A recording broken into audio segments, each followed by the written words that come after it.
السلام علیکم ورحمۃ اللہ وبرکاتہ۔ نحمدہ ونصلی علی رسولہ الکریم، اما بعد فاعوذ باللہ من الشیطان الرجیم، بسم اللہ الرحمن الرحیم۔ رب اشرح لی صدری ویسر لی امری واحلل عقدۃ من لسانی یفقہوا قولی۔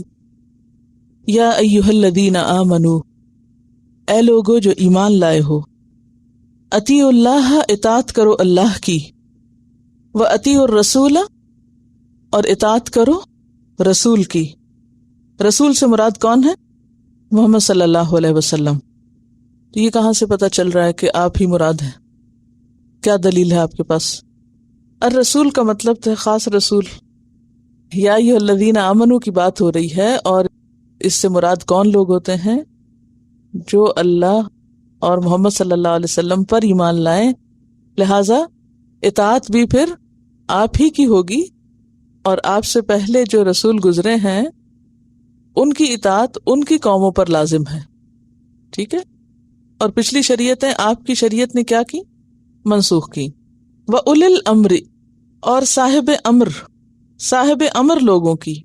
امر کس کو کہتے ہیں؟ حکم۔ اللہ کی اطاعت کرو، رسول کی اطاعت کرو، اور صاحب امر لوگوں کی اطاعت کرو۔ کون ہے صاحب امر؟ جیسے قرآن پاک میں آتا ہے یأمرون الناس بالقسط، جو لوگوں کو انصاف کا حکم دیتے ہیں۔ اولو الامر کے کئی معنی ہیں۔ ایک معنی ہے وہ جو قسط یا نیکی کا حکم دیتے ہیں، علماء یعنی جو حق بیان کرنے والے ہیں۔ اور پھر اس سے مراد امر سے امراء بھی لیے گئے۔ امراء یعنی امیر، رسپانسبل پیپل، جو ذمہ دار ہوتے ہیں۔ تو علماء جو حق بیان کرتے ہیں، اور امراء جو اس کو نافذ کرتے ہیں۔ وَأُولِي الْأَمْرِ مِنْكُمْ، منکم سے مراد تمہارے اندر سے، یعنی مسلمانوں میں سے۔ فَإِن تَنَازَعْتُمْ، پھر اگر تم آپس میں تنازع کرو، کھینچا تانی کرو۔ تنازع کس سے ہے؟ نون زے عین سے، نزع کھینچنا، یعنی ایک دوسرے سے کھینچ کر بات اپنے حق میں کرنے کی کوشش کرنا تنازع کہلاتا ہے۔ اگر تمہارے درمیان کوئی تنازع ہو جائے، یعنی عام مومنوں کے درمیان، یا پھر علماء کے درمیان، یا علماء اور امراء کے درمیان، کہیں بھی اگر کوئی اختلاف ہو جائے تو کیا کرو؟ حل کیا ہے؟ فردوہ، پھیرو اس کو، لوٹاؤ اس کو، رے دال دال۔ کس کی طرف پھیرو؟ اللہ، اللہ کی طرف، اللہ کے پاس لے جاؤ۔ اس سے کیا مراد ہے؟ قرآن پاک سے رجوع کرنا، کیونکہ اللہ تعالیٰ کے پاس جانے سے مراد کیا ہوتا ہے؟ اللہ پاک کے پاس کب جاتے ہیں؟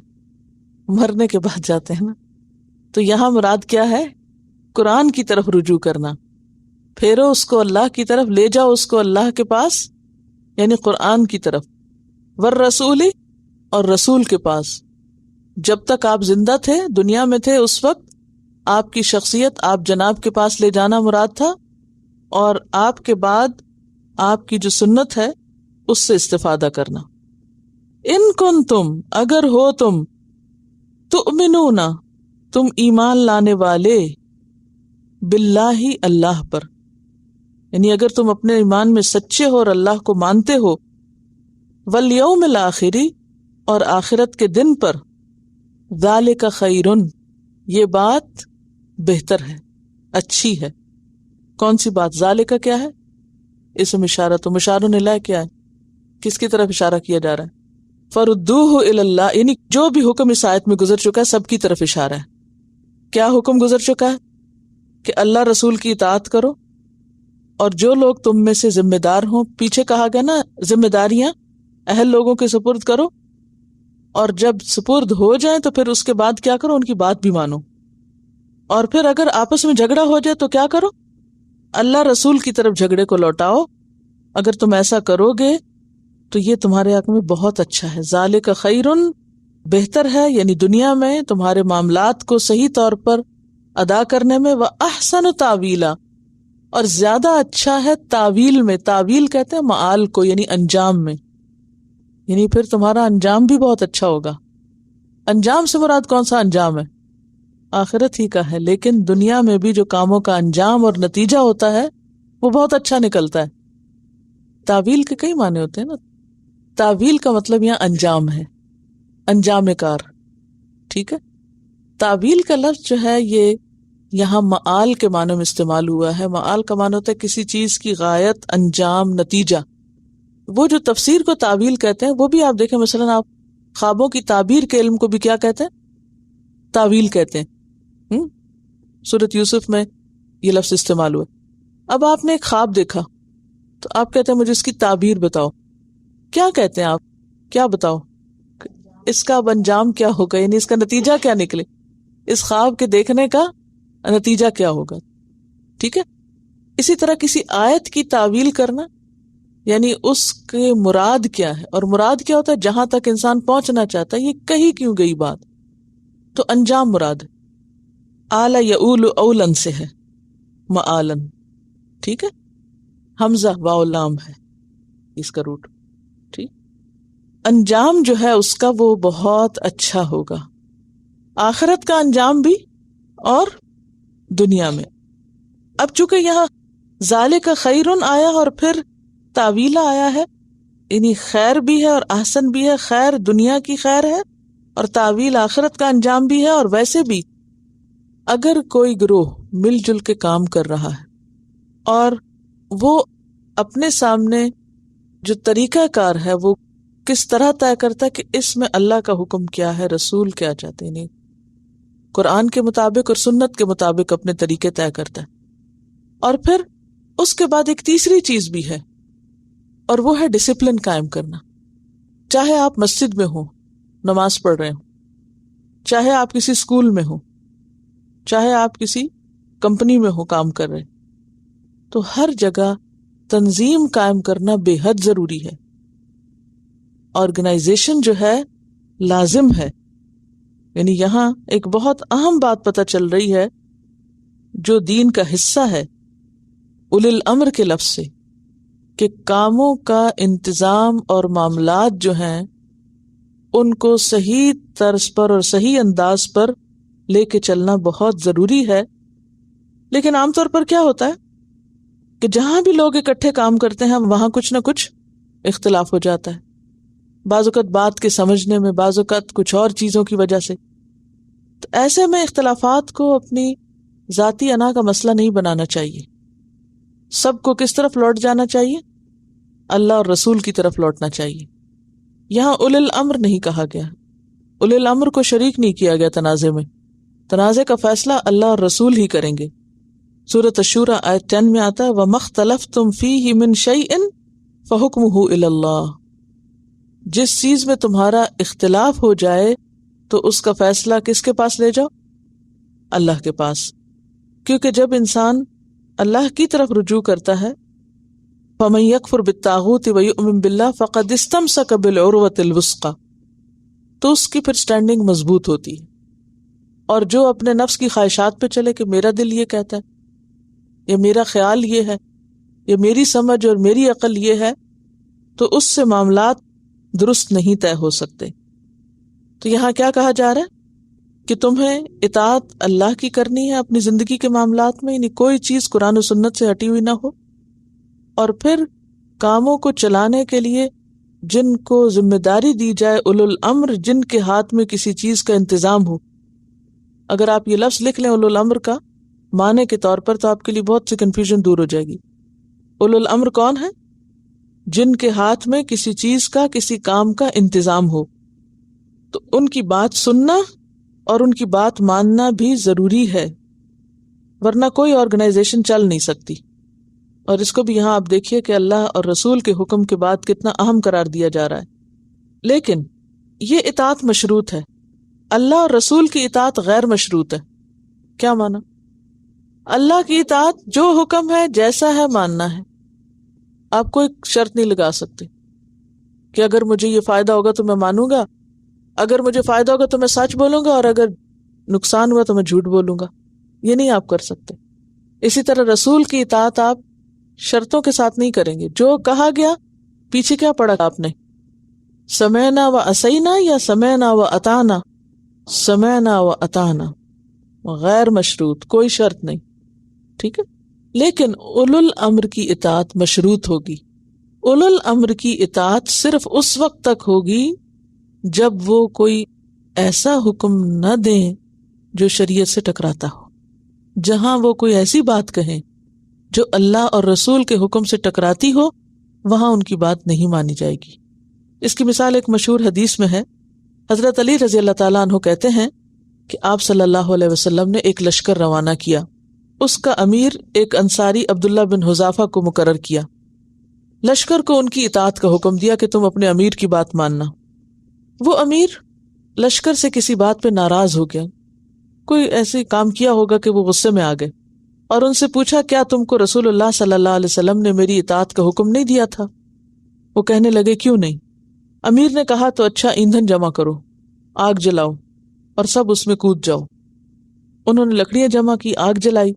جب اس میں داخل ہونے لگے تو ایک دوسرے کی طرف دیکھنے لگے. کسی نے کہا ہم نے آپ صلی اللہ علیہ وسلم کی اطاعت ہی اس لیے کی ہے کہ آگ سے بچ جائیں، تو کیا ہم اس آگ میں داخل ہوں؟ ابھی یہ بحث چل رہی تھی کہ آگ بجھ گئی اور امیر کا غصہ بھی ٹھنڈا ہو گیا. اس بات کا ذکر آپ صلی اللہ علیہ وسلم سے کیا گیا. واپس آ کے آپ نے فرمایا اگر تم آگ میں داخل ہو جاتے تو کبھی اس سے نہ نکلتے، یعنی پھر جہنم کی آگ میں ہی جاتے. تو اس سے کیا پتہ چلتا ہے کہ امیر کی اطاعت کس میں کرنی ہے؟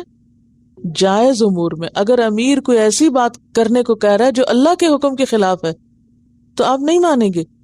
جیسے یہاں یہ امیر اس بات کی دلیل لے کے کہ رسول اللہ صلی اللہ علیہ وسلم نے تم کو کہا ہے کہ تم میری بات ماننا، تو تم میری بات مانو، حالانکہ وہ غلط حکم دے رہا تھا. تو آپ صلی اللہ علیہ وسلم فرمایا کہ اگر تم بات مان لیتے تو پھر آگ سے نہ نکلتے. تو اس سے پتہ چلتا ہے کہ انسان کو ہمیشہ آنکھیں اور کان کھول کے اطاعت کرنی چاہیے کہ کوئی بندہ جو ہمیں حکم دے رہا ہے وہ کس چیز کا دے رہا ہے. پھر آپ صلی اللہ علیہ وسلم نے فرمایا اطاعت تو صرف معروف کاموں میں ہی ہے. یہ بخاری کی روایت ہے اور مشہور حدیث ہے جو آپ میں سے اکثر لوگوں نے سن رکھی ہوگی کہ اللہ کی نافرمانی میں کسی کی اطاعت نہیں. لا طاعت لمخلوق فی معصیت الخالق. اطاعت صرف معروف کاموں میں ہے. ایک اور حدیث میں آتا ہے السمع والطاعت للامام ما لم تکن معصیتا. امام کی بات سنی اور مانی اس وقت تک جائے گی جب تک وہ کسی گناہ کا حکم نہیں دیتا. اگر وہ کسی غلط کام کا یا گناہ کرنے کا حکم دے تو وہ نہیں مانی جائے گی. ٹھیک ہے، واضح. اب آپ دیکھیں کہ یہاں اللہ رسول کی اطاعت صرف نماز روزے کی حد تک نہیں، زندگی کے باقی کاموں میں بھی ہوگی. اور اسی طرح اولو الامر کی اطاعت جو ہے وہ قرآن و سنت سے علاوہ جو عام روزمرہ زندگی کے معاملات ہیں ڈسپلن قائم کر لیں. مثلا اگر آپ ٹریفک کے قانون کو دیکھیں تو ٹریفک کا جو قانون ہے اگر کوئی یہ کہہ کے توڑے کہ کہاں اللہ نے حکم دیا کہ ریڈ لائٹ پہ گاڑی کھڑی کرو، تو آپ کیا کہیں گے؟ دیکھیے مثلاً اگر آپ کو یہ کہا جائے کہ آپ جب پڑھنے کے لیے آ جائیں تو یہاں سے باہر نہ جائیں، تو آپ مجھ سے پوچھیں کہاں لکھا ہے قرآن میں؟ ویسے یہ تو لکھا ہے، قرآن میں بھی لکھا ہے، آپ کو معلوم ہے سورۃ نور میں لکھا ہوا ہے کہ اذا کانوا فی امر جامع، کہ جب وہ کسی اجتماعی کام میں ہوتے ہیں تو وہ اجازت کے بغیر نہیں جاتے. تو جب ایک دفعہ آپ یہاں اندر آ جاتے ہیں تو آپ کی ایک کمٹمنٹ ہوتی ہے، پھر آپ اپنی مرضی نہیں کر سکتے کہ اٹھ کے جا کے سو جائیں اندر یا اٹھ کے آپ باہر نکل جائیں. اس معاملے میں اجازت ضروری ہے. اچھا، اسی طرح آپ گاڑی لے کے باہر جا رہے ہیں اور آپ ریڈ لائٹ سے گزر جائیں اور آپ کو روکا جائے تو آپ کہیں نہیں میں مسلمان ہوں، میرے قرآن میں کہیں نہیں لکھا ہوا کہ ریڈ لائٹ پہ روکنا ہے. ہاں واقعی نہیں لکھا ہوا، لیکن یہ لکھا ہوا ہے وَأُولِي الْأَمْرِ مِنْكُمْ کہ جو ڈسپلن قائم کرنے والی اتھارٹیز ہیں ان کی بات مانو ایز لانگ ایز وہ تمہیں خدا کی نافرمانی کا حکم نہ دیں. تو اب وہ خدا کی نافرمانی کا حکم تو نہیں دے رہے، تو آپ کی جان بچا رہے ہیں. اور پھر آپ دیکھیے انڈائریکٹلی ٹریفک کا قانون بھی قرآن میں موجود ہے. کہاں؟ وابن السبیل. وابن السبیل کی تفسیر میں آپ نے سنا تھا کہ راستے کا جو حق ہے، رائٹ آف وے جو ہے، وہ بھی مسلمان کے لیے ضروری ہے. اس کی پابندی کرنا بھی مسلمان کے لیے ضروری ہے. تو اسی طرح مثلا اگر آپ کو کہا جائے کہ راستے میں کرسی نہ رکھیں تو آپ کہیں سنت میں کہاں لکھا ہے؟ اگرچہ لکھا ہوا ہے کہ راستہ نہ روکا جائے، راستہ بیٹھنے سے اور راستے روکنے سے منع کیا گیا. ایسی چیز نہ پھینکے کہ جو کسی کو اذیت دے، کوئی تکلیف دے، کوئی گر پڑے، کوئی اٹک جائے، کوئی کچھ کرے. تو بات یہ ہے کہ یہ جو لفظ ہے نا اولی الامر منکم، یہ بہت واضح لفظ، بہت اس میں بہت کچھ وسیع آ جاتا ہے. ڈسپلن قائم کرنے کی جتنی بھی چیزیں ہیں وہ ساری اس کے اندر شامل ہو جاتی ہیں، صرف اس شرط کے ساتھ کہ وہ اللہ رسول کے حکم کے خلاف نہ ہو. اور اگر وہ خلاف نہیں تو آپ کے لیے ان کو ماننا اور ان کی پابندی کرنا بھی ایسے ہی ضروری ہے جیسے قرآن و سنت کی پابندی ضروری ہے. کیوں؟ وجہ، دنیا کی کسی بھی جگہ پر کوئی نظام ایسے چل سکتا ہے کہ ہر شخص اپنی منمانی شروع کر دے؟ کوئی کمپنی، کہیں آپ جاب کرتے ہوں گے، حتیٰ کہ کسی ریسٹورینٹ میں بھی جاب کرتے ہوں آپ، تو کیا آپ اپنی مرضی کے مطابق کام کرتے ہیں یا وہاں کے کسی ڈسپلن پہ چلتے ہیں؟ اور اگر آپ ڈسپلن پہ نہ چلیں تو کیا ہوتا ہے؟ ذالک خیر و احسن تاویلا، انجام اچھا ہوتا ہے؟ نہیں. لیکن میری سمجھ میں کبھی نہیں آیا کہ جب لوگ دین کے نام پہ اکٹھے ہوتے ہیں تو وہ کسی بھی ڈسپلن کو فالو کرنے کے روادار نہیں ہوتے. آپ کسی اسکول میں جائیں، کسی کالج میں جائیں، ہر جگہ کے کچھ اصول ہیں، ضابطے ہیں، کوئی قاعدے ہیں، کوئی طریقے ہیں، لیکن جب ہم مسجد جائیں یا مدرسہ جائیں تو پھر نہ کوئی قاعدہ ہے نہ کوئی ضابطہ ہے. ہر گھر میں اپنے اپنے طریقے ہوتے ہیں. ماں باپ اپنے بچوں کے لیے ڈسپلن قائم کرتے ہیں کہ رات اس ٹائم کے بعد نہیں تم نکل سکتے، اس کے بعد نہیں آ سکتے، تم فلاں جگہ نہیں جا سکتے، فلاں اس گھر میں نہیں آ سکتا. یہ ڈسپلن جو ہے کسی بھی کام کرنے کے لیے بے حد ضروری، اور جو قوم ڈسپلن کو فالو نہیں کرتی وہ کبھی ترقی نہیں کر سکتی. تو یاد رکھیے کہ دین کے کام کو بھی ترقی اور برکت نہیں ہو سکتی جب تک آپ کمٹمنٹ پوری نہیں کرتے.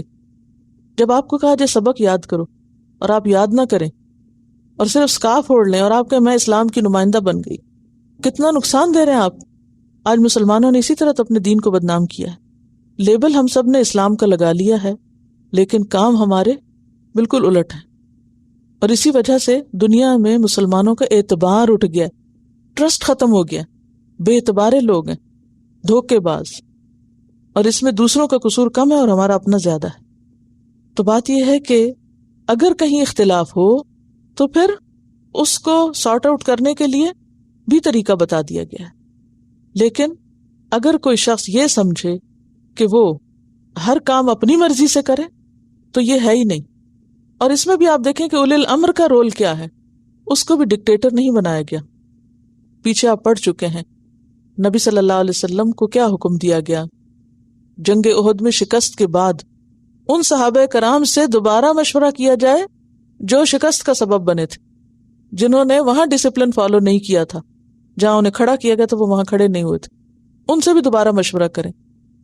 تو مشورہ کوئی بھی اجتماعیت یا تنظیم یا آرگنائزیشن یا کمپنی یا ڈسپلن اس اصول کے خلاف اگر چلے گا تو کامیابی نہیں ہوگی، فائدہ نہیں ہوگا. ذالک خیر و احسن تاویل نہیں ہو سکتی. وہ کب ہوگی؟ جب نمبر 1 مل جل کر کام کیا جائے، مشورے سے کام کیا جائے. نمبر 2 جس کو امیر بنایا جائے پھر اس کی بات بھی مانی جائے. ڈسپلن، اور یہ اللہ کا حکم ہے، کسی انسان کا نہیں ہے. ان کا سوال یہ کہ امانت کا کانسیپٹ یہ ہے کہ ہم اگر اپنی چیز کسی کے پاس رکھیں تو وہ اس کو واپس لوٹائے. بہت اچھا کیا کیونکہ وہ ایک پہلو میں بالکل اگنور کر گئی تھی امانت کا. دیکھیے کہ امانتیں 2 طرح کی ہیں نا. ایک وہ جو اللہ نے ہمارے پاس رکھی ہوئی ہیں، ٹھیک ہے، کون کون سی؟ زندگی، صحت، مال، صلاحیتیں، یہ ساری اللہ نے ہمیں دی. ان کے بارے میں کیا حکم ہے کہ ہم کیا کریں؟ جیسے اللہ نے جہاں خرچ کرنے کا حکم دیا وہاں کریں، ٹھیک ہے. دوسری وہ امانتیں ہوتی ہیں جو بندے بندوں کے سپرد کرتے ہیں، ٹھیک. کیسے؟ جیسے آپ اپنا مال کسی کے حوالے کر دیں. اچھا میں پاکستان جا رہی ہوں، یہ میرا زیور تمہارے پاس ہے، واپس آ کے لے لوں گی. تو کیا کریں گے آپ؟ جس کے پاس آپ رکھ رہے ہیں اس کا کیا فرض بنتا ہے کہ جیسے تھا ویسے لوٹائے. اسی طرح کوئی بھی رسپانسبلٹی ہو سکتی کہ میں جا رہی ہوں، میرے بعد میرے گھر کی فلاں چیز کی تم لک آفٹر کر لینا. تو اب اس میں کیا ہے؟ اس ذمہ داری کو یا تو بندہ دوسرے کی چابی پکڑے نا، اور اگر پکڑے تو پھر اس کو کیسے سنبھالے؟ جیسے اپنی چابی سنبھالتا ہے، ٹھیک ہے نا.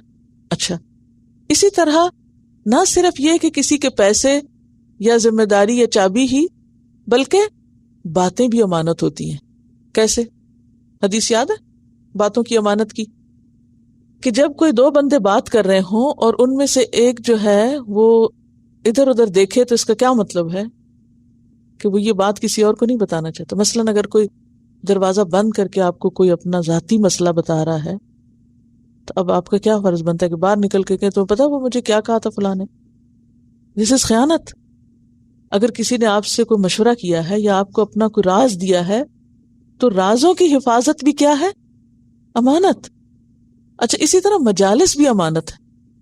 مثلاً ہم یہاں بیٹھ کے باتیں کر رہے ہیں, کچھ پڑھایا جا رہا ہے, کچھ پڑھا جا رہا ہے. آپ یہاں سے باہر نکلیں اور بات جو جیسی ہوئی ویسے نہیں, کچھ اور مس کوٹ کریں اس کو جا کے. مثلاً ہم نے اس دن مارنے والی آیت پڑھی تو آپ کہیں کہ وہ یہ کہتی ہیں کہ اگر شوہر کی کوئی عورت بات نہ مانے تو شوہر بے شک مارے, حالانکہ بات اس طرح نہیں ہوئی. تو مجالس کیا ہے؟ امانت. امانت کا کیا مطلب ہے؟ جو بات جس کانٹیکسٹ میں ہوئی ہے ویسے کی جائے. کچھ لوگوں کی عادت یہ ہوتی ہے کہ باقی سب چیزوں کو اگنور کر کے یا تو اپنے مرضی کی کوئی بات چن لیتے ہیں. میں آج سن آئی ہوں عورت کے کیا حقوق ہیں اور شوہر کے کیا حقوق ہیں, وہ ادھر ہی چھوڑ کے چلے گئے. یہ بھی خیانت ہے. یعنی جو بات جتنی کی جائے پھر اس کو اس کے کانٹیکسٹ میں رکھا جائے. آؤٹ آف کانٹیکسٹ بات کرنا, یا یہ کہ کسی ایک خاص میٹنگ میں یا مجلس میں اگر کوئی بات زیر بحث ہے تو اس کو ہر ایک سے کرنا شروع کر دینا جن کا اس معاملے سے کوئی تعلق نہیں, تو یہ ساری چیزیں پھر خیانت میں آ جاتی ہیں. تو اگر آپ امانت میں دو چیزوں کو ذہن میں رکھیں کہ ایک ہے وہ جو اللہ نے آپ کے حوالے کیا ہوا ہے, آپ کی عقل, آپ کی صلاحیتیں, آپ کا مال, وقت, پھر اولاد ہے, وہ بھی امانت ہے جو بھی آپ کے پاس. دوسرا وہ جو بندوں کو دیں, کوئی بھی کام یا کوئی مال یا کوئی چیز یا کوئی بات یا کوئی راز یا کوئی ذمہ داری. مثلاً اگر الیکشن ہوتے ہیں اور کسی نے اپنا کسی کو سربراہ چن لیا ہے تو اب یہ جو آپ نے اس کو ذمہ داری دی, سربراہی کی, اب کیا ہے, وہ اس کے پاس امانت ہو گئی, اس کا اب اس کا حق ادا کرنا ہے. واضح؟ اوکے, چلیے آگے چلتے ہیں. الم تر الی الذین, کیا تم نے دیکھا ان لوگوں کی طرف, یزعمون, جو سمجھتے ہیں, گمان رکھتے ہیں, زوم رکھتے ہیں, کہتے ہیں. یہاں کہتے ہیں کا معنی کر سکتے ہیں آپ, جو کہتے ہیں کیا, انہم, کہ بے شک وہ, آمنو, ایمان لائے, بما, ساتھ اس کے جو, انزل الیک, آپ کی طرف نازل کیا گیا. کیا تم نے ان لوگوں کو دیکھا ہے جو یہ سمجھتے ہیں کہ وہ ایمان رکھتے ہیں ساتھ اس کے جو آپ کی طرف نازل کیا گیا, وما انزل من قبل کا, اور جو آپ سے پہلے نازل کیا گیا. یریدون, وہ چاہتے ہیں, ان یتحاکموا, کہ اپنے معاملات کا فیصلہ لے جائیں, الی الطاغوت, طاغوت کی طرف. وقد امروا, حالانکہ تحقیق انہیں حکم دیا گیا تھا, ان یکفروا بہ, کہ وہ اس کا انکار کریں. ویرید الشیطان, اور شیطان چاہتا ہے, ان یضلہم, کہ انہیں بھٹکا دے, دلالا بعیدا, دور تک بھٹکانا. اچھا, پھر خطاب ہے الم ترا کہہ کے, کس لیے؟ یعنی اس انداز میں کیا چیز پائی جاتی ہے؟ تعجب اور متوجہ کرنا. تعجب ہے ایسے لوگوں کے حال پر. عجیب بات ہے. کیا بات عجیب ہے؟ کہ وہ لوگ جو کہتے تو ہیں, منہ سے کہتے ہیں کہ وہ ایمان والے ہیں, ایمان رکھتے ہیں, کس چیز پر؟ بما انزل الیک, جو آپ کی طرف نازل کیا گیا. کیا نازل کیا گیا؟ قرآن, شریعت. وما انزل من قبلک, اور وہ جو آپ سے پہلے نازل کیا گیا. یہ کون لوگ ہوئے پھر جو آپ کو بھی مانتے اور پچھلی شریعت کو مانتے؟ اہل کتاب کی طرف اشارہ ہے, اور پھر اہل کتاب میں سے بھی خاص مدینہ کے یہود کی طرف اشارہ ہے. وہ اپنی کتابوں کو مانتے ہیں اور آپ کی طرف جو آیا ہے وہ بھی مانتے ہیں, یعنی سب نہیں, سارے یہود کی طرف نہیں اشارہ, یہاں چند لوگوں کی بات کی جا رہی. وہ چاہتے ہیں کہ اپنے فیصلے طاغوت سے کروائیں. ٹھیک ہے, یعنی آپس میں اگر کوئی تنازع ہو جائے, جھگڑا ہو جائے, تو حکم کیا تھا؟ اللہ رسول کے پاس لے جائیں, اور وہ کیا چاہتے ہیں؟ طاغوت کے پاس جائیں. وقد امروا, حالانکہ وہ حکم دیے گئے تھے, ان یکفروا بھی, کہ طاغوت کا انکار کریں. اور وہ ایسا کیوں کرتے ہیں؟ شیطان کے بہکاوے میں آ کر. اور شیطان کیا چاہتا ہے؟ ان یضلہم, کہ ان کو بھٹکا دے. کہاں سے بھٹکا دے؟ حق سے بھٹکا دے. کیسا بھٹکانا؟ دلالا بعیدا, بہت دور تک بھٹکانا. اس کی تھوڑی سی بیک گراؤنڈ آپ سمجھیے, پس منظر سمجھیے. مدینہ کی اسٹیٹ کو امیجن کیجئے، کر لیا؟ سربراہ کون ہے وہاں؟ نبی صلی اللہ علیہ وسلم۔ آپ سے پہلے وہاں کون سربراہ تھے؟ دیکھیے 2 گروہ تھے وہاں، کوئی ایک اسٹیٹ نہیں تھی۔ مدینہ آپ کے جانے سے پہلے اسٹیٹ نہیں تھی، وہاں لوگوں نے اپنے اپنے نظام قائم کر رکھے تھے۔ یہود نے اپنا سربراہ مقرر کر رکھا تھا، اور مدینہ والے اوس خزرج لڑ کے اب اس بات پہ پہنچے تھے کہ عبداللہ بن ابی کو مشترکہ سردار بنا لیں۔ اتنے میں آپ تشریف لے آئے۔ تو یہود کا جو سربراہ تھا اس کا نام تھا کعب بن اشرف، ولی الامر تھا ان کا، ٹھیک ہے، ٹاپ پر تھا۔ مدینہ میں جب آپ تشریف لے گئے تھے تو ایک معاہدہ ہوا تھا نا، ایک ٹریٹی ہوئی تھی، کن کن کے درمیان؟ اوس اور خزرج، یہود اور مہاجرین کے درمیان ایک معاہدہ ہوا تھا، اور اس کا سربراہ کس کو مقرر کیا گیا تھا؟ نبی صلی اللہ علیہ وسلم کو۔ اسی لیے تو آپ کو ہیڈ آف دا اسٹیٹ کہا جاتا ہے۔ یہ مدینہ کی اسٹیٹ ہی کے تو رہنما تھے، اور صرف یہ لیڈر نہیں تھے، رہنما نہیں تھے، بلکہ آپ کے پاس کیا ہوتے تھے؟ فیصلے بھی آتے تھے۔ باہمی جھگڑوں کے فیصلے کون کرتے تھے؟ نبی صلی اللہ علیہ وسلم۔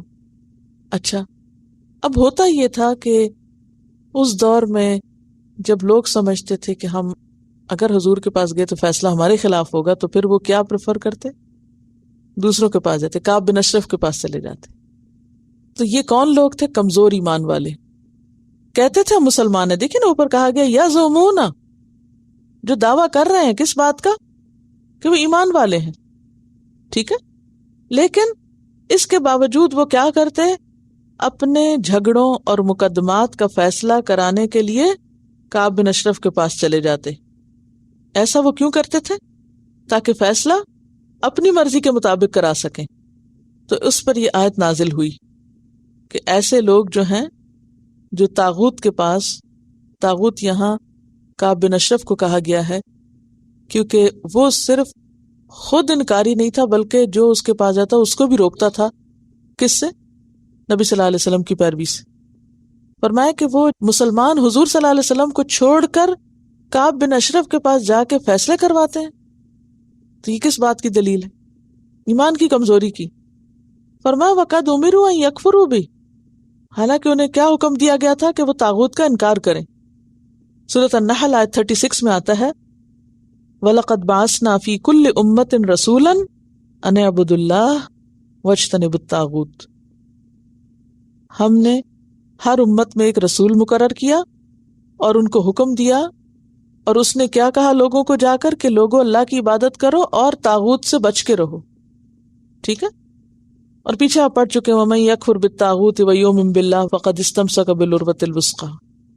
اچھا، اس بات کو اللہ تعالیٰ نے ناپسند فرمایا کہ کوئی شخص اپنا فیصلہ وہاں لے کر جائے، لیکن شیطان کیا چاہتا ہے انسان کو کہ ایسے مواقع پر جب دنیاوی مفاد کی بات ہو تو فیصلہ کہاں لے جائیں؟ طاغوت کی طرف لے جائیں، ٹھیک ہے۔ اچھا، اب آپ دیکھیے کہ اس آیت کو آج کے دور میں کس طرح سمجھیں گے آپ۔ دیکھیے کچھ ممالک تو ایسے ہوتے ہیں کہ جہاں پر ایک ہی طرح کی حکومت ہوتی ہے، لیکن کچھ ممالک ایسے ہیں کہ جہاں ایک سیکولر عدالت ہوتی ہے اور ایک عدالت ہوتی ہے مسلمانوں کی اپنی شرعی عدالت۔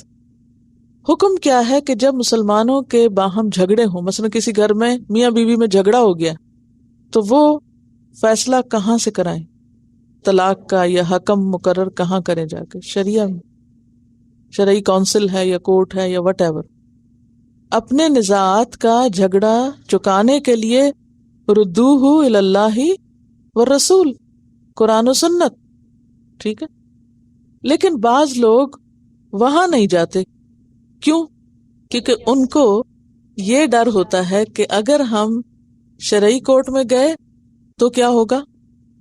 مقدمہ ہمارے خلاف جائے گا، لہذا اگر ہم دوسری کورٹ میں جاتے ہیں تو مقدمہ ہمارے حق میں ہوگا، لہذا وہ فیصلہ کہاں جا کے کرائیں گے؟ جہاں سے ان کو فائدہ پہنچے گا، ٹھیک ہے۔ اب آپ جہاں دیکھ لیجئے کہ اللہ تعالیٰ کیا فرما رہے ہیں، الم تر الی الذین، حیرت کی بات ہے، تعجب کی بات ہے ایسے لوگوں کے رویے پر، یزعمون، جو دعویٰ کرتے ہیں کس بات کا؟ انہم آمنوا بما انزل الیک وما انزل من قبلک، پہلے سپارے میں پڑھا نا ہم نے، ذالک الکتاب لا ریب فیہ ھدی للمتقین الذین یؤمنون بالغیب ویقیمون الصلاۃ ومما رزقناہم ينفقون والذین یؤمنون بما انزل الیک وما انزل من قبلک. یہ شرط کو معمولی شرط تھی. وہی لوگ ہیں جو وہاں دعویٰ کرتے ہیں ہم آپ کو بھی مانتے ہیں، پہلی کتابوں کو بھی مانتے ہیں. تو یہ کون لوگ ہیں؟ مسلمان لوگ ہیں، سو کالڈ مسلمز ہیں. لیکن جب ان کا آپس میں کسی معاملے میں جھگڑا ہوتا ہے تو یہ فیصلہ شریعت کے قانون کے مطابق نہیں کرانا چاہتے، وہ فیصلے لے جاتے ہیں دوسروں کے پاس. وَقَدْ أُمِرُوا أَن يَكْفُرُوا بِهِ، حالانکہ انہیں ایسا کرنے سے روکا گیا تھا. وَيُرِيدُ الشَّيْطَانُ أَن يُضِلَّهُمْ ضَلَالًا بَعِيدًا، اور اس طریقے سے شیطان ان کو دور تک لے جاتا ہے گمراہی میں. دور تک جانے کا کیا مطلب ہے؟ ہر چیز شرع کے خلاف جائے گی. مجھے یہاں کا کچھ بھی پتہ نہیں، لیکن بہرحال جو تھوڑی بہت سنی سنائی باتیں ہیں کہ بعض اوقات خواتین اپنے مسئلے بتاتی رہتی ہیں تو صرف یہ پوچھتی کہ ہم کہاں جائیں، کس عدالت. یہ اسپیسیفکلی یہ مجھ سے کسی نے سوال کیا تھا یہاں کہ ان کا جھگڑا چل رہا تھا ہسبینڈ کے ساتھ، تو کوئی طلاق کا مسئلہ تھا. تو انہوں نے کہا کہ اگر تو میں اسلامی طریقے سے طلاق لیتی ہوں تو پھر مجھے یہ اور یہ نقصان ہے، اور اگر میں دوسری کورٹ میں جاتی ہوں تو مجھے پھر ہسبینڈ کا فلاں بھی مل جائے گا اور فلاں بھی، اور میں اس کو ایسا مزہ چکھا سکتی ہوں کہ وہ کہیں کا نہیں رہے گا. تو میں نے ان سے کہا کہ ٹھیک ہے، آپ یہاں تو مزہ چکھا دیں گی، سارا غصہ پورا کر لیں گی، ناحق پہ بھی آپ قبضہ کر لیں گی، لیکن اللہ کو کیا منہ دکھائیں گی؟ ہم سوچیں نا انسان کہ جو مال میرا نہیں ہے اور جو اللہ نے مجھے حق نہیں دلوایا، اگر میں دنیا کے کسی بھی قانون کے تحت وہ لے لیتی ہوں تو میرے پاس کیا جسٹیفیکیشن ہے؟ نہیں ہے. تو بات یہ ہے کہ بحیثیت مسلمان، ایک مسلمان کا اس پر ایمان ہونا چاہیے کہ جو میرے حق میں فیصلہ اللہ کا ہے وہی بہترین فیصلہ ہے، اور اگر یہ نہیں تو پھر دنیا کے لحاظ سے تو کچھ فائدہ ہو جائے گا، لیکن باقی چیزیں جو ہیں وہ پھر خدا کو جا کے جواب دینا ہوگا. آگے تفصیلات مجھ سے زیادہ بہتر آپ جانتے ہیں، میرا کام تو صرف قرآن کو ایکسپلین کرنا ہے. وَإِذَا قِيلَ لَهُمْ، اور جب ان سے کہا جاتا ہے، ان کو کہا بھی جاتا ہے کیا؟ تعالوا، آؤ، الی ما انزل اللہ، اس کی طرف جو اللہ نے اتارا ہے، جو حکم قانون اللہ کا ہے اس کی طرف آؤ، اس کے مطابق فیصلہ کراؤ. وَإِلَى الرَّسُولِ، اور رسول کی طرف آؤ. رَأَيْتَ الْمُنَافِقِينَ، تم دیکھتے ہو منافقین کو، یصدون عنک صدودا، کہ وہ رکتے ہیں آپ سے رکنا، وہ نہیں آتے، وہ آپ کے پاس آ کے فیصلہ نہیں کراتے، جیسے سورۃ منافقون کی آیت 5 میں آتا ہے وَإِذَا قِيلَ لَهُمْ تَعَالَوْا يَسْتَغْفِرْ لَكُمْ رَسُولُ اللَّهِ لَوَّوْا رُؤُوسَهُمْ وَرَأَيْتَهُمْ يَصُدُّونَ وَهُمْ مُسْتَكْبِرُونَ. جب ان سے کہا جاتا آؤ رسول تمہارے لیے استغفار کریں تو اپنے سر جھٹک دیتے ہیں، اور تم دیکھو گے ان کو کہ وہ آنے سے رکتے ہیں اور وہ تکبر کر رہے ہوتے ہیں کہ وہ اللہ رسول کی بات سننا بھی نہیں چاہتے، ماننا بھی نہیں چاہتے، الٹا بلیم کرتے ہیں کیا دیا ہم کو اسلام نے، اس سے بہتر تو دوسرے لوگ ہیں. جیسے پہلی آیت میں تھا نا وَيَقُولُونَ لِلَّذِينَ كَفَرُوا هَؤُلَاءِ أَهْدَىٰ مِنَ الَّذِينَ آمَنُوا سَبِيلًا، ان لوگوں کے طریقے اور ان کے راستے زیادہ بہتر ہیں.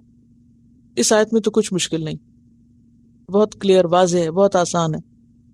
تعالو کا مطلب بھی پیچھے پڑ چکے ہیں آپ، اور الرسول سے مراد بھی کیا ہے، اور یہاں خاص طور پر رسول اللہ صلی اللہ علیہ وسلم ہے، اور آپ کی زندگی کے بعد پھر آپ کی سنت ہے. تو تم دیکھو گے کہ سچے مومن تو فوراً لپکتے ہیں، لیکن منافق کیا کرتے ہیں؟ کتراتے ہیں، وہ نہیں جاتے، رک جاتے ہیں، یا پھر دوسروں کو بھی روکتے ہیں. یہ سدونا لازم اور متعدی ہے.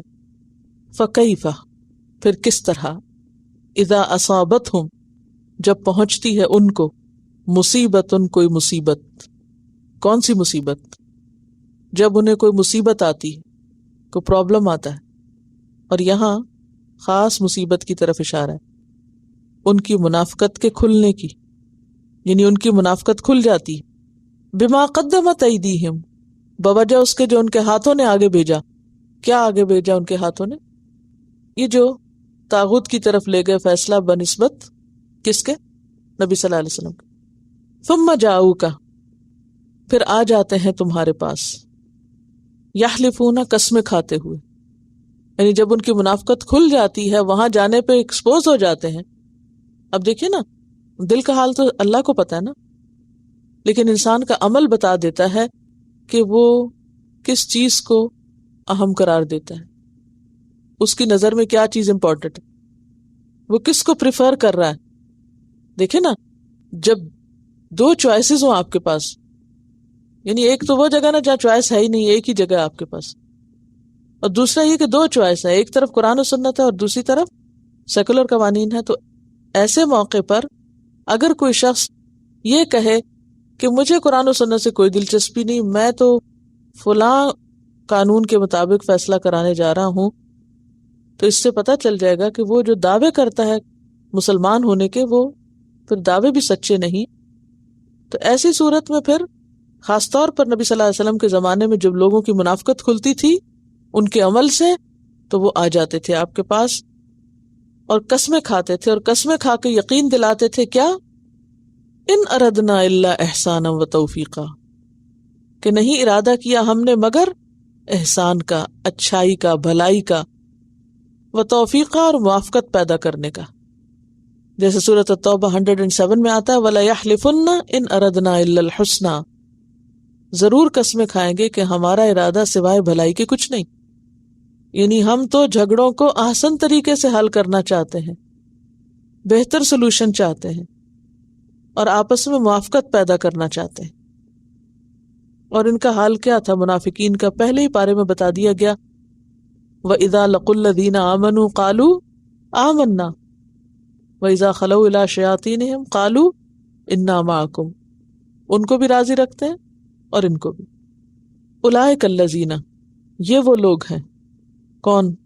جو منافق ہیں یا ایمان کا دعویٰ کرتے ہیں. یعلم اللہ، اللہ جانتا ہے، ما فی قلوبہم، جو ان کے دلوں میں ہے، اللہ کو سب پتا ہے.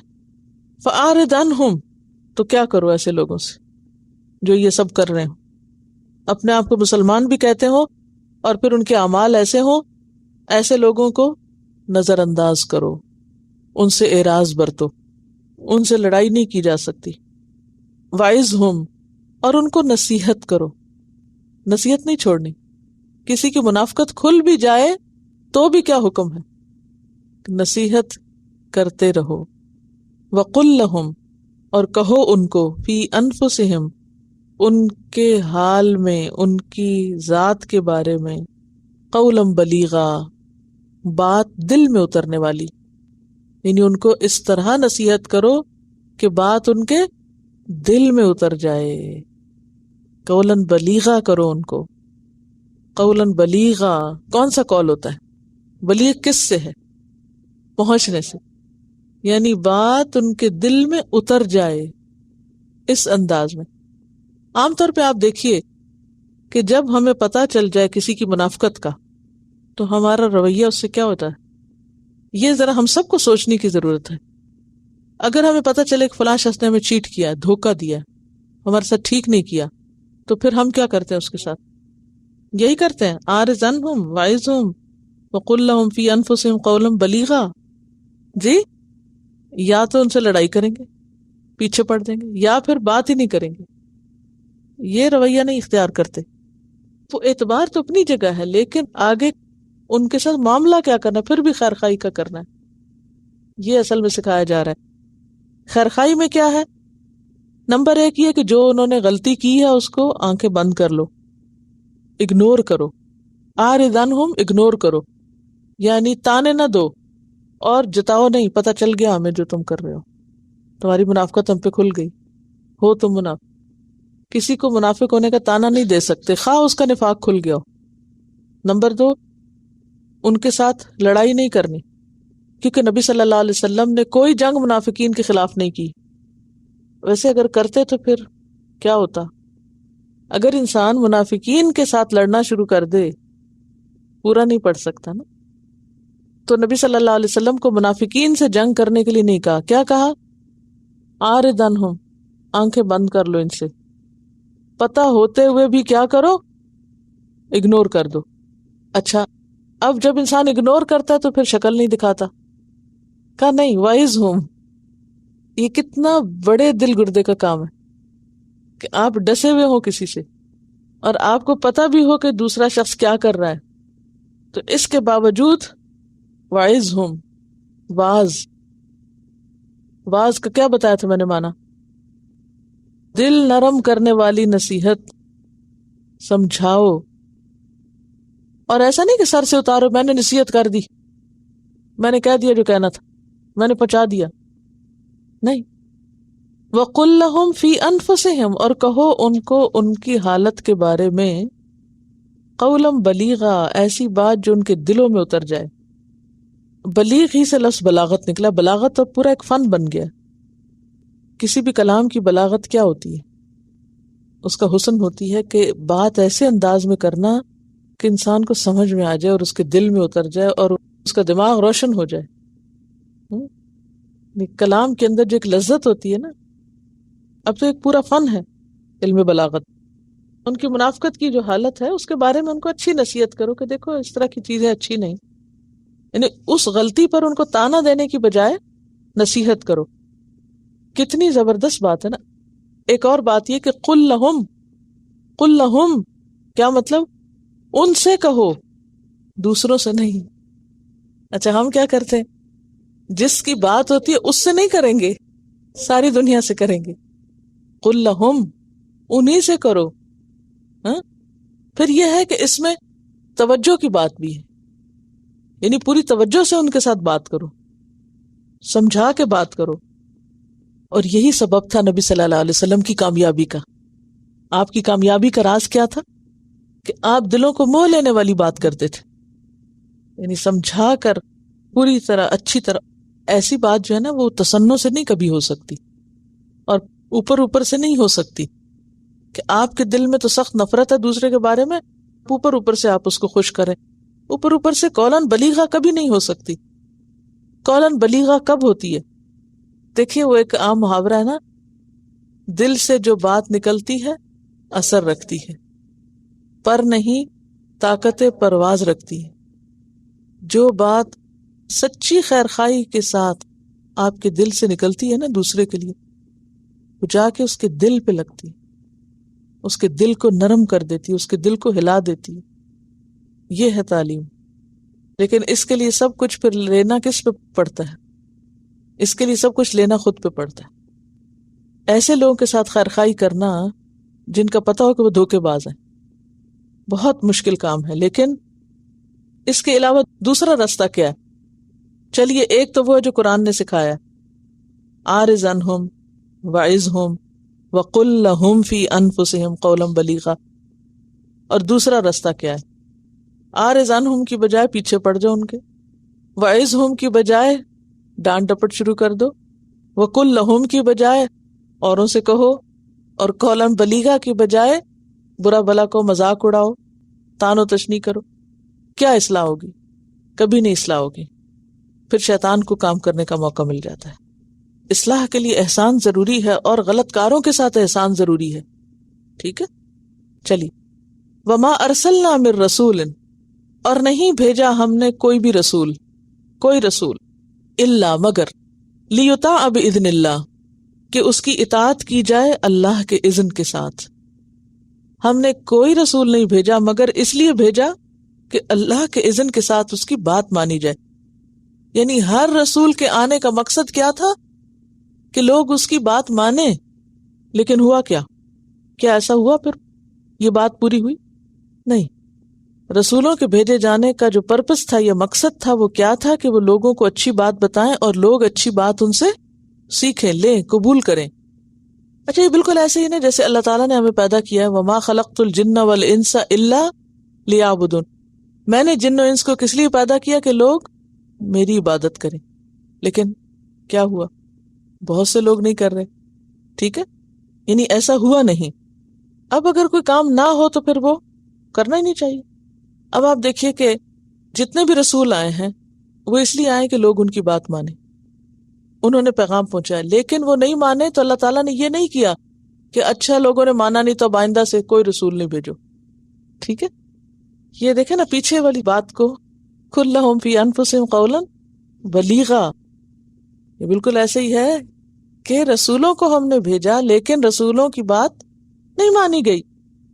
تو اے نبی صلی اللہ علیہ وسلم اگر آپ کی بات یہ نہیں مان رہے، کیونکہ منافقین نہیں مانتے تھے، تو کوئی بات نہیں، لیکن لوگوں کو کیا سمجھا گیا؟ وَلَوْ أَنَّهُمْ، اور اگر بے شک وہ اس ظلموا انفسہم اپنی جانوں پہ ظلم کر بیٹھیں.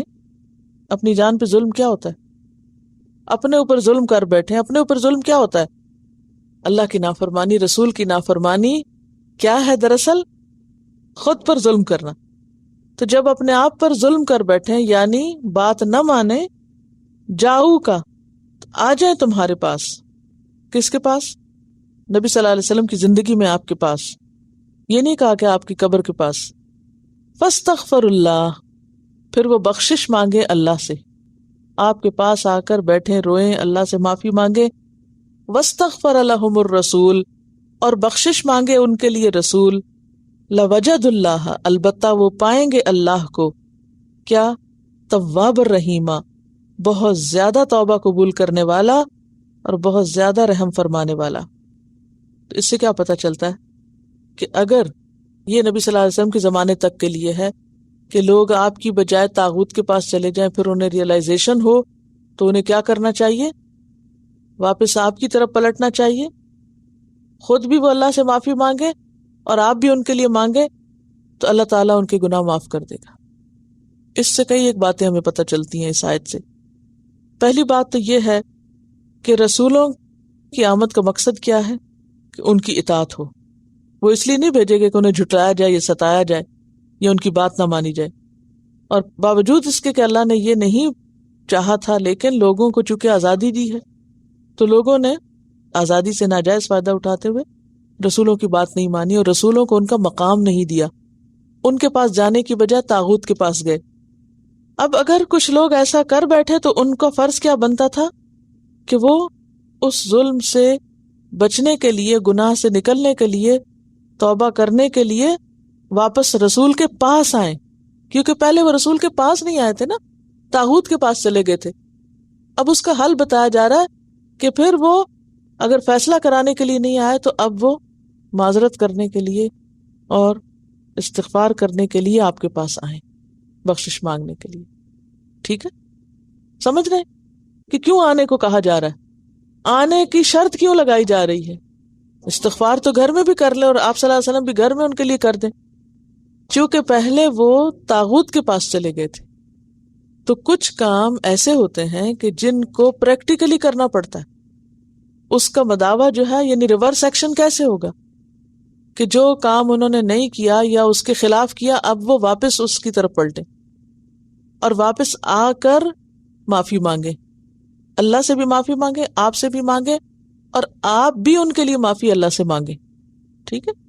یہاں سے یہ بات بھی پتہ چلتی ہے کہ کسی کی دعا انسان کو فائدہ دیتی ہے، لیکن اس وقت جب انسان اپنے لیے خود بھی مانگے. کہاں سے پتہ چل رہی ہے بات؟ فاستغفر اللہ واستغفر لہم الرسول.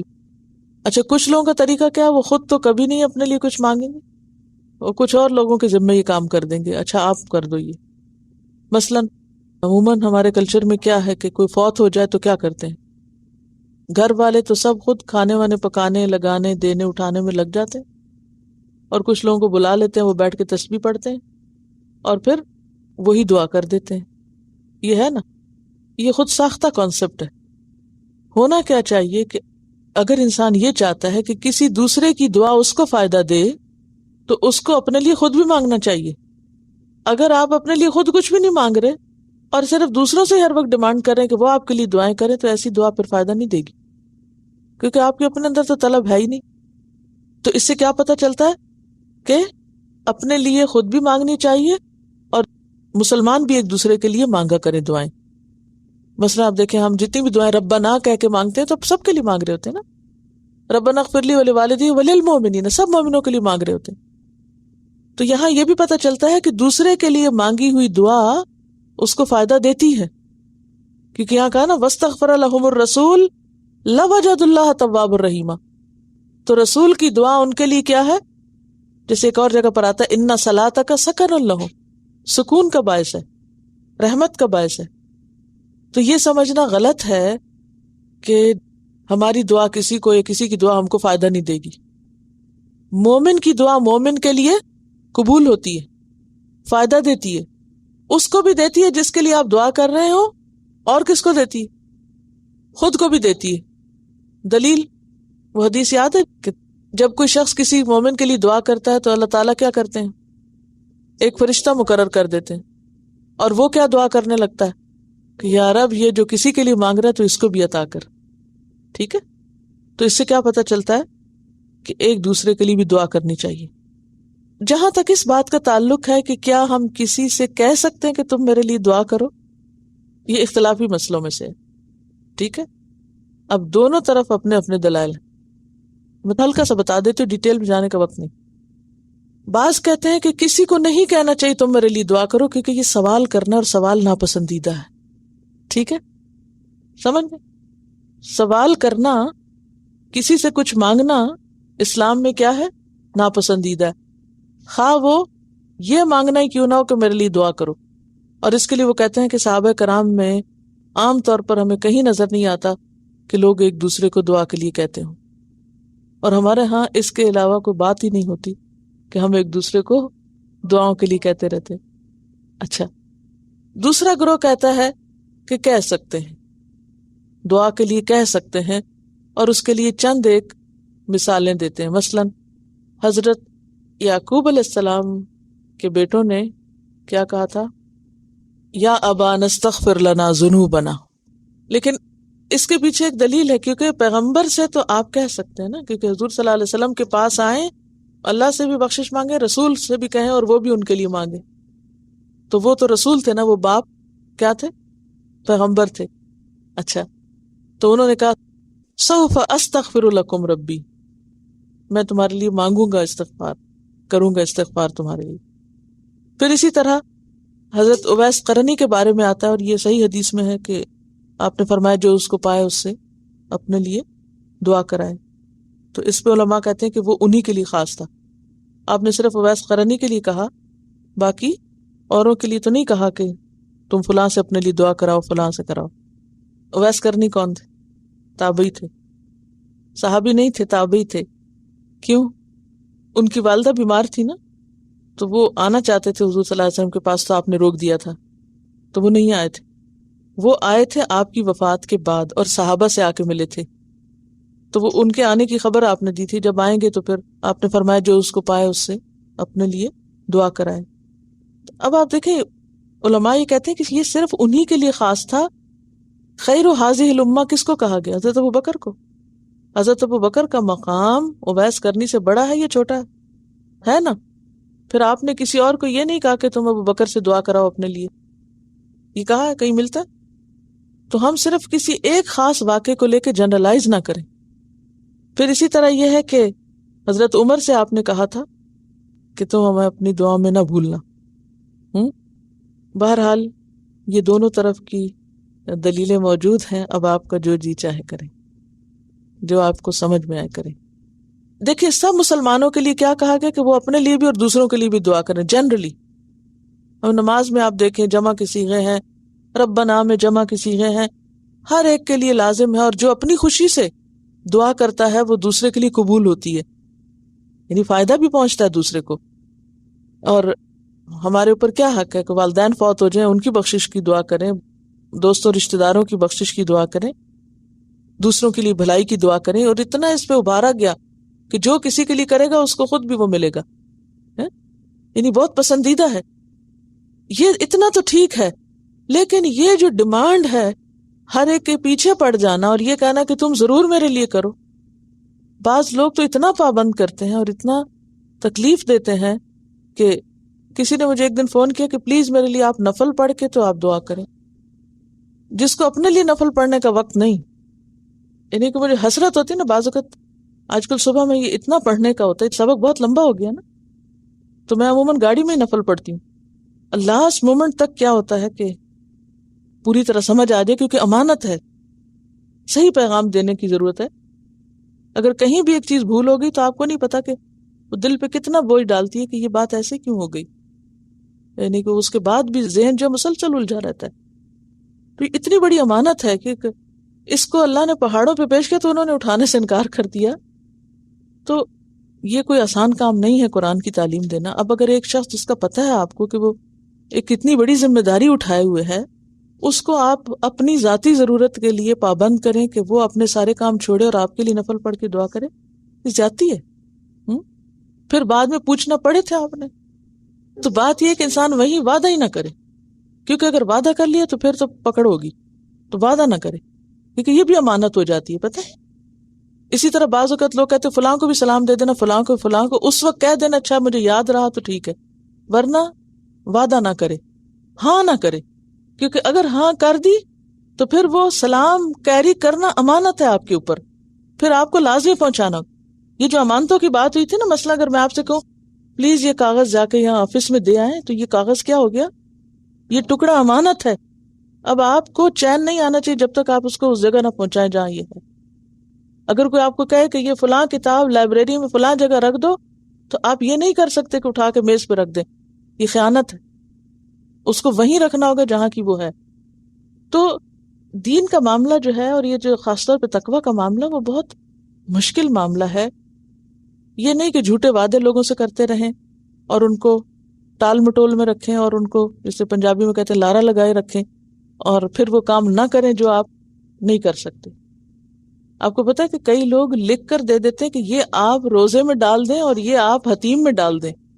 مجھے کسی نے ایک خط دیا کسی کا دکھانے کو کہ یہ مجھے کسی نے کہا تھا حتیم میں ڈالے، تو میں نے کہا تو پاؤں کے نیچے آئے گا اور اس میں اللہ تعالیٰ کو سلام اور پتہ نہیں کیا کیا باتیں لکھی تھی. میں نے کہا اب آپ اللہ کا نام لکھ کے اس کو حتیم میں ڈالیں گے، وہاں تو تل دھرنے کی جگہ نہیں ہوتی، تو یہ کاغذ کا بنے گا کیا؟ بہرحال اس میں علماء کی دو رائے موجود ہیں. ایک تو یہ ہے کہ بھئی اگر کچھ مثالیں بھی ملتی ہیں کسی کو دعا کے لیے کہنے کی تو آپ کہہ سکتے ہیں، اور دوسری کیا ہے کہ سوال نہ کریں، ہاں ایسے کام کریں کہ دوسروں کا دل خود ہی آپ کو دعائیں دینے کو چاہے. میں تو جب کوئی اچھی کتاب پڑھتی ہوں تو دل بھر کے دعا دیتی ہوں لکھنے والے. کسی کی اچھی کیسٹ سنتی ہوں، دل بھر کے دعا دیتی ہوں، وہ خود بخود نکلتی ہیں، کہنے کی ضرورت نہیں ہوتی کسی کو. لیکن اگر ہم کسی کو ستا رہے ہیں اور پھر ساتھ مزید ستا رہے ہیں کہ اب دعا بھی کریں، تو وہ پھر اس کے دل سے کہاں سے نکلے گی؟ دل سے تو نہیں نکلتی. فلا و ربک، پس نہیں، قسم ہے تیرے رب کی.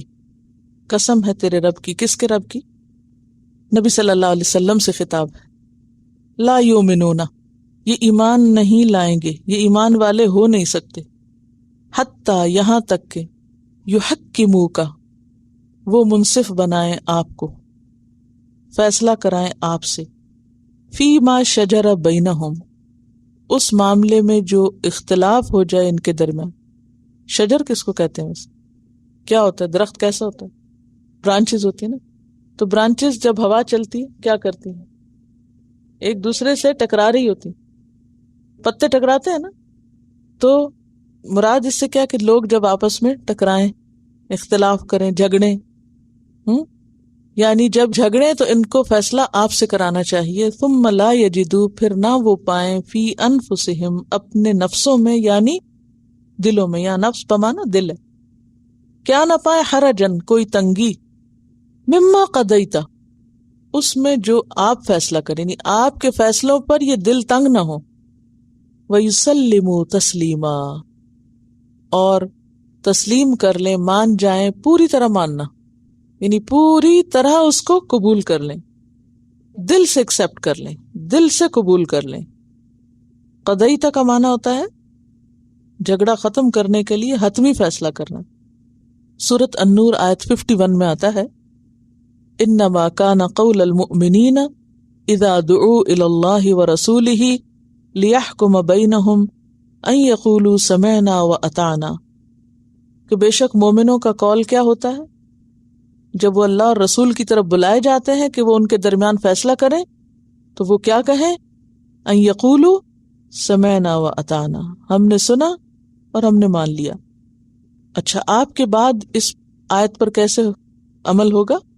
سنت کی کوئی بات جب آپ پڑھیں، کوئی چیز جو آپ کے قول یا عمل سے ثابت ہو، کوئی چیز جو آپ کے قول یا عمل سے ثابت ہو، ضعیف کی بات میں نہیں کر، جو ثابت ہو، اس کو سن کر دل میں تنگی محسوس کرنا کہ یہ بڑا مشکل ہے، یہ بھی درست نہیں، یہ نہیں ہو سکتا، یہ نہیں کر سکتے، ایسا نہیں ہونا چاہیے. ٹھیک ہے، ایسا کرنا کیا ہے؟ ایمان کی کمزوری. اچھا، اسی طرح آپ صلی اللہ علیہ وسلم نے جو رخصتیں دی ہیں، یہ نہیں کہ صرف حکم ماننا، بلکہ آپ نے جو رخصتیں دی ہیں ان رخصتوں کو قبول کرنا بھی ضروری ہے. مثلاً کون سی رخصتیں دی ہیں؟ قصر نماز. اچھا، کئی لوگ سہولتوں پہ تنگ دل ہوتے ہیں، کئی لوگ تو پابندیوں پہ ہوتے ہیں نا، تو کئی لوگ سہولتوں پہ بھی ہوتے ہیں. بعض لوگ کہتے ہیں ہماری تسلی نہیں ہوتی. اچھا، کوئی حرج تو نہیں اگر ہم پوری پڑھ لیں؟ کئی دفعہ ایسا ہوتا ہے، لوگ پوچھتے ہیں کہ اگر ہم پوری پڑھ لیں تو بھئی کیوں پوری پڑھتے ہو؟ حدیث میں آتا ہے ان اللہ تعالی یحب ان تؤتی رخصہ کما یحب ان تؤتی عزائمہ. اللہ کو یہ بات پسند ہے کہ اس کی رخصتیں بھی قبول کی جائیں. اصل بات یہ نا کہ ہم تو تابع دار ہیں، اللہ کا حکم ہے، وہ کہے پورا کرو ہم کہیں گے پورا کرتے، وہ کہے آدھا کرو تو ہم آدھا کر لیں گے. ٹھیک ہے نا؟ تو رخصتیں قبول کرنا. اسی طرح قصر کے علاوہ اور کیا رخصت ہے؟ تیمم جیسے پیچھے پڑے تو لوگ اس میں بھی کہتے ہیں تو تسلی نہیں ہوئی، ایسا لگتا ہے وضو ہی نہیں، ایسا لگتا ہے نماز نہیں ہوئی. اچھا، اسی طرح مسا، اسی طرح اگر سفر میں روزہ چھوڑنا پڑ جائے تو وہ قبول نہیں کرتے بلکہ بلیم کرتے ہیں ایک دوسرے کو کہ آپ نے کیسے چھوڑ دیا روزہ. ٹھیک ہے، اگر کوئی رکھ سکتا ہے سفر میں تو رکھ لے، بہت اچھا، لیکن اگر کوئی نہیں رکھ سکتا تو رخصت ہے. تو جہاں کہا جائے چلو تو چل پڑے، جہاں کہا جائے رک جاؤ رک پڑے، پھر کہا نہیں اب چلو پھر کہ چل پڑے. مسلم کون ہوتا ہے؟ لفظی معنی مسلم کا، لفظی مسلم عربی میں کہتے ہیں اس اونٹ کو جس کی نکیل اس کے مالک کے ہاتھ میں ہو، جدھر موڑے ادھر مڑتا جائے، آگے سے کوئی اڑی نہ کرے. جو کہتے ہیں نا کہ یعنی اکڑنا. کچھ جانور ہوتے ہیں نا اگر آپ ان کو موڑے تو وہ کیا کرتے ہیں؟ وہ رسی کھینچنا شروع کر دیتے ہیں، وہ نہیں مڑتے. اور کچھ ایسے ہوتے ہیں جدھر موڑے مڑتے چلے جاتے ہیں. تو مراد یہ ہے کہ جب اللہ رسول کا کوئی حکم آئے تو اتنے لچکدار ہوں آپ کہ جدھر موڑے مڑتے چلے جائیں. اچھا ادھر ٹھیک ہے، ٹھیک ہے، کوئی مشکل نہیں، کوئی کمپلیکسٹی نہیں، کوئی کمپلیکیشن نہیں، یعنی کہ کوئی حجت بازی ہے ہی نہیں، کوئی بہانہ ہی نہیں. ٹھیک ہے، تو انسان کمزور ہے، کوئی چیز نہیں کر سکتا، وہ الگ بات ہے، لیکن یہ کہنا کہ یہ کیوں اور یہ نہیں ہو سکتا اور یہ ممکن نہیں، یہ درست نہیں. اب آپ دوبارہ پڑھیے آیت کو. فلا وربک، پس نہیں، قسم ہے تیرے رب کی. کون قسم کھا رہا ہے؟ اللہ تعالیٰ قسم کھا رہے ہیں، اور آپ سے کہا جا رہا ہے کہ آپ کے رب کی قسم. ٹھیک ہے، لوگ مومن ہی نہیں ہو سکتے جب تک کہ اپنے جھگڑوں میں، اختلافات میں آپ کو منصف نہ بنائیں. پھر آپ کے فیصلے کو سامنے پا کر، خواہ وہ کسی جھگڑے میں ہو یا ویسے بھی عام زندگی میں جو آپ نے چیزیں طے کر دی، قضیتہ کا مطلب ہوتا ہے طے کر دینا، اس میں اپنے دل میں کوئی رکاوٹ نہ پائیں، کوئی تنگی نہ پائیں، اور پوری طرح مان جائیں. یسلموا تسلیما، مسلم بن جائیں. نبی صلی اللہ علیہ وسلم نے فرمایا کوئی شخص اس وقت تک مومن نہیں ہو سکتا جب تک کہ اپنی خواہشات کو اس چیز کے تابع نہ کر دے جو میں لے کر آیا ہوں. تو جھگڑے کے موقع پر خاص طور پر نبی صلی اللہ علیہ وسلم کی رہنمائی قبول کرنا، یہی دراصل آپ کو ماننا ہے، خواہ وہ فیصلہ اپنے ذوق کے مطابق نہ بھی ہو، اپنے ذوق کے خلاف بھی ہو. بعض چیزیں ہوتی ہیں نا ہماری ٹیسٹ، ہماری ذوق اور ہماری مرضی کے خلاف ہوتی ہیں، تو وہ کرنا زیادہ مشکل ہوتی ہے نا. اچھا، ابن کثیر نے اس کے شان نزول میں ایک واقعہ بیان کیا ہے کہ حضرت زبیر جو آپ صلی اللہ علیہ وسلم کے پھوپھی زاد بھائی تھے، ان کا ایک آدمی کے ساتھ جھگڑا ہو گیا کھیت کو سیراب کرنے کے معاملے، پانی کے بارے. عموماً زمینداروں کا پانی کے اوپر جھگڑا وگڑا ہو ہی جاتا ہے. تو معاملہ نبی صلی اللہ علیہ وسلم کے پاس پہنچا. آپ نے پوری صورتحال کا جائزہ لیا اور فیصلہ دیا، اور وہ فیصلہ اتفاق سے حضرت زبیر کے حق میں تھا، یعنی آپ کے کزن کے حق میں، پھوپھی کے بیٹے. تو اس پر دوسرے آدمی نے کیا کہا؟ آپ نے یہ فیصلہ اس لیے کیا ہے کہ وہ آپ کی پھوپھی کا بیٹا ہے. اس پر یہ آیت نازل ہوئی، اور یہ صحیح بخاری کی حدیث ہے. تو اس سے آپ دیکھیں کہ وہ سارے لوگ جو آپ صلی اللہ علیہ وسلم کی احادیث کو سن کر دل تنگ ہوتے ہیں اور مانتے نہیں، اور پھر انکار ہی کر بیٹھتے ہیں سرے سے، تو کہاں سٹینڈ کرتے ہیں. تو یہاں تو یہ کہا جا رہا ہے انکار تو دور کی بات، مانتے ہوئے بھی، اقرار میں بھی دل کی تنگی نہ ہو. سمجھ رہے ہیں آپ؟ ایمان کا تقاضا ہے یہ.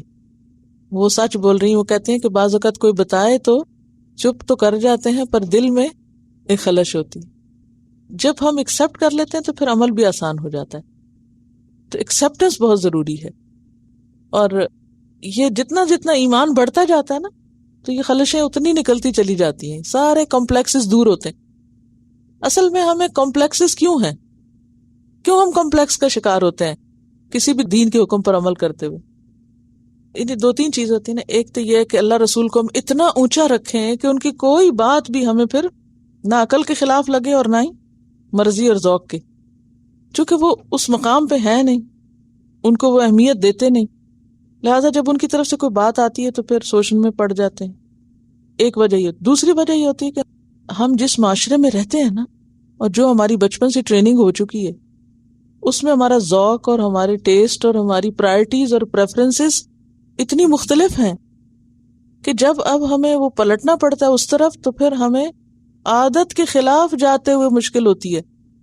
یہ نہیں ہوتا کہ بھئی ہم کرنا نہیں چاہتے، چونکہ عادتیں غلط پڑ چکی ہیں. مثلا اگر کسی کو الٹے ہاتھ سے کھانے کی عادت پڑ چکی فار ایگزامپل، تو بڑے ہو کر اگر اسے بتایا جائے کہ یہ درست نہیں، تو اب آپ دیکھیے اس کے لیے کیا مشکل ہوگی.